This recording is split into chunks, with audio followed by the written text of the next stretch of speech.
Good afternoon, friends.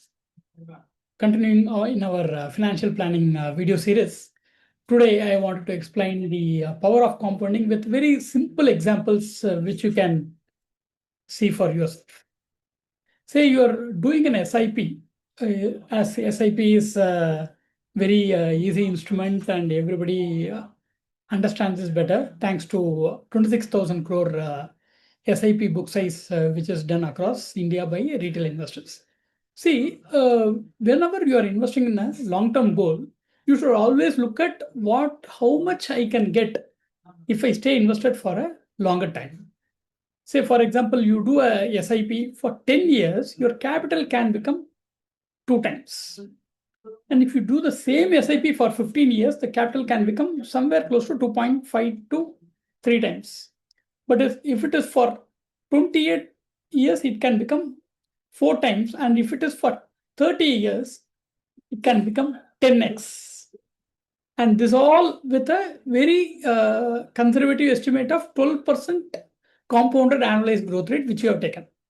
In the past, many mutual funds has given 20% and 21%. So you can see the power of compounding becoming even more higher. And this is how you need to plan. And this is very, very easier because everybody can do some investments because SIP is available at 500 rupees, even 1000 rupees, and everybody has got their goals like planning for the retirement, building child education corpus. And this is the way you need to look at.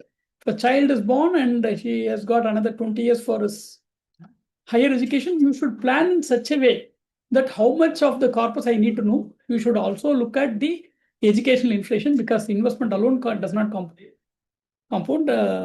The education inflation also compounds.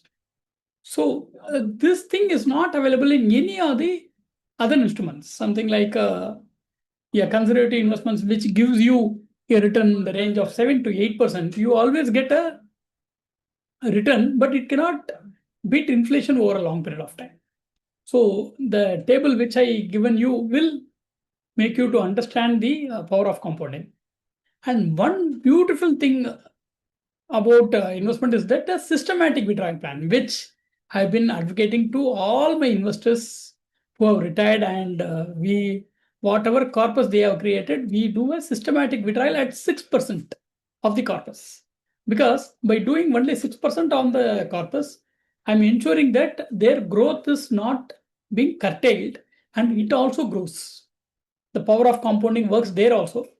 So, for example, somebody who has invested 10 lakh and withdrawing, say, like 6% per annum, which is something like 50,000 to 60,000 rupees per annum. Once they do that, and in spite of, as far as SWP is concerned, you need to wait for more than a year to do so that you can avoid the short-term capital gain, because the long-term capital gain will kick in. That will also have the first in, first out. So you don't have to pay any higher taxes. And in spite of the withdrawal, your corpus goes to 10 times, 25 times, X, or even 50x over a period of time. So this not only gives you regular cash flow, but also helps you to create a long-term wealth, which can be passed on to the next generation or whoever is planning early retirement, especially in the IT sector.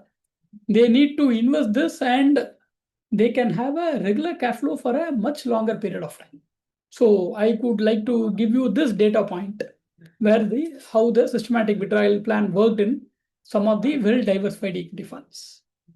So the power of compounding is one thing which many investors don't understand, and I hope these two examples will help them to make a very important investment decision and to stay invested in equity and realize the benefit of compounding and also ensure that their financial goals are met.